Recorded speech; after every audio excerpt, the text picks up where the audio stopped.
YouTube family, welcome to my channel. आप सभी का हमारे YouTube channel Reema stories of world में स्वागत है। उम्मीद करते हैं आप सभी बढ़िया होंगे। फ्रेंड्स, तो आ गई है आप सभी के लिए एक और नई मज़ेदार और जोरदार कहानी। तो कहानी शुरू करने से पहले अगर आपने हमारे चैनल को सब्सक्राइब नहीं किया है तो अभी कर ले और बेल आइकन दबाना बिल्कुल भी ना भूलें, ताकि हमारे हर न्यू वीडियो की नोटिफिकेशन आपके पास सबसे पहले पहुंचे। तो चलिए आपका ज़्यादा समय ना लेते हुए कहानी शुरू करते हैं। गरीब बहू का एसी वाला ससुराल। पुष्पा बहुत ही गरीब घर की बेटी थी। उसके माता पिता इतने गरीब थे कि उनके पास अपने फटे हुए कपड़ों को सिलवाने के भी पैसे नहीं थे। पुष्पा अब बड़ी हो चुकी थी। उसकी शादी की चिंता उसके माँ बाप को बहुत सता रही थी। जिसके पास कपड़े सिलने तक के पैसे नहीं हैं, वो बेटी का ब्याह कैसे करेंगे। लेकिन इसका भी भगवान ने उनके लिए कुछ सोच रखा था। पुष्पा बहुत सुंदर थी। हाँ, भले ही वो गरीब थी, पर उसकी शक्ल देख के कोई ये नहीं कहता कि वो गरीब है। और जो भी लड़का उसका चेहरा देखता था सीधा उससे शादी करने के लिए तैयार हो जाता था। लेकिन लड़के के बाद उसके परिवार वाले इस बात से कभी तैयार नहीं होते थे, और ना ही पुष्पा के माता पिता तैयार होते थे। क्योंकि जो भी लड़के उसकी सुंदरता पर मर के उससे शादी करना चाहते थे, वो सब कोई नशेड़ी, तो कोई मारपीट करने वाला, कोई बेकार ख़ानदान से, कोई कुछ कमी वाला ही था। इस वजह से हमेशा पुष्पा डरती थी कि वो घर से बाहर भी निकले तो उसका गुजारा कैसे होगा। क्योंकि सभी लड़के सिर्फ उसकी सुंदरता पर मरते थे, उसके रूह पर नहीं, उसकी आत्मा पर भी नहीं। हमेशा उसके माता पिता चिंता से घिरे हुए थे।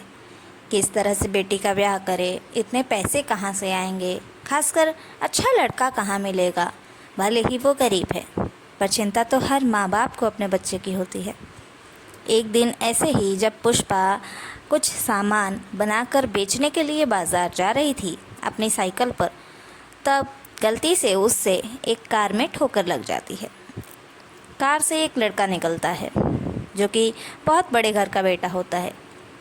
वो एकदम स्टाइल में अपना चश्मा निकालता है और पुष्पा को डांटने लगता है। तुमने ऐसा क्यों किया? मेरी कार में स्क्रैच लगा दिया। मैं तुम्हें छोड़ूंगा नहीं। पुष्पा ने अपनी भोली सूरत से बस उसे इतना ही कहा, सॉरी सर, मुझसे गलती हो गई। वो मेरा ध्यान नहीं गया और उस बच्चे को बचाने के चक्कर में आपकी साइकिल में ठोकर लग गई।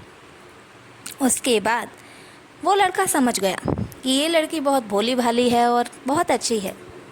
उसने पुष्पा को माफ़ किया और उसे अपनी गाड़ी में भी बिठाया, क्योंकि उसकी साइकिल की चेन टूट चुकी थी।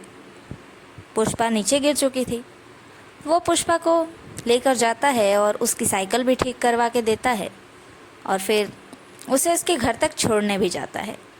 पुष्पा को इतनी बड़ी गाड़ी में आता देख सारे गांव वाले उसके कैरेक्टर पर उंगली उठाने लगते हैं कि गरीब की बच्ची है इसलिए अमीर को फंसा रही है। ये सारी बातें वो लड़का सुन रहा होता है। उस लड़के का नाम होता है राज। राज ये सब सुनकर बहुत ही भावुक हो जाता है। उसे लगता है कि उसकी वजह से एक औरत की इज्जत जा रही है। उसने सबको सफाई भी दी और माफ़ी भी मांगी, पर किसी ने उसकी सुनी नहीं। सभी लोग बातें बनाने लगे कि नहीं नहीं, ये तो झूठ है, ये लड़की ऐसी है वैसी है। उस वक्त राज ने उस लड़की को बचाने के लिए झट से उसकी मांग में सिंदूर भर दिया। अब सिंदूर कहाँ से आया तो जान ले कि पुष्पा के घर के ठीक बगल में मंदिर था। वो वहाँ जाता है और सिंदूर उठाकर पुष्पा की मांग भर देता है और सारे गांव वालों से कह देता है कि देखो, अब तो ठीक है, अब ये मेरी पत्नी है, मेरे साथ मेरी गाड़ी में भी घूमेगी और मेरे घर में भी रहेगी। पुष्पा के माता पिता इस बात से बहुत नाराज़ होते हैं। एक तरह से खुश भी होते हैं कि ये लड़का बहुत अच्छा है, इसने हमारी बेटी की इज्जत बचाने के लिए इससे शादी कर ली, क्या पता ये इसे बहुत खुश रखे। वो लड़का उसके माँ बाप से विनती करता है कि पुष्पा की विदाई उसके साथ करे। पुष्पा की विदाई भी हो जाती है। जब वो अपने घर पुष्पा को लेकर जाता है तब सभी लोग बहुत ही ज़्यादा चौंक जाते हैं। आखिर ये कौन है और इसके साथ तुम ऐसे इसकी मांग में सिंदूर भर के क्यों लाए हो? सबके पूछने पर राज ने बताया कि ये उसकी पत्नी है और ये सिचुएशन हो गई थी, इस वजह से उसे पुष्पा से शादी करनी पड़ी। सब लोग बहुत नाराज़ होते हैं। ऐसे राह चलते किसी को भी बीवी बना कर लाएगा तू? हमारी ख़ानदान की इज्जत देख, हमारा घर देख कितना बड़ा है और इसके कपड़े तो देख। तब राज ने बताया, कपड़ों का क्या है, कपड़े तो मैं अभी इसके बदल दूंगा, नए कपड़े ला के दे दूंगा, ये पहन लेगी तो ये भी सुंदर दिखेगी। और क्या चेहरे से ये ख़राब है?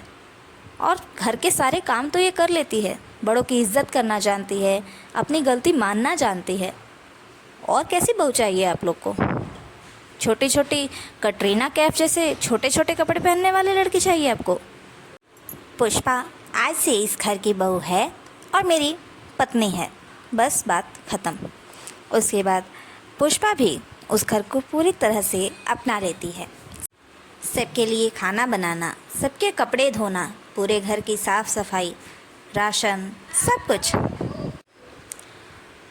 अकेले ही संभाल लेती है। वहाँ पर एसी भी होता है। जब सब कुछ ठीक हो जाता है, धीरे धीरे सब नॉर्मल होने के बाद पुष्पा की सास उसके माता पिता और उसके गांव वालों को एक बार अपने घर बुलाती है ताकि सभी देख सके कि पुष्पा का ससुराल कितना बड़ा है।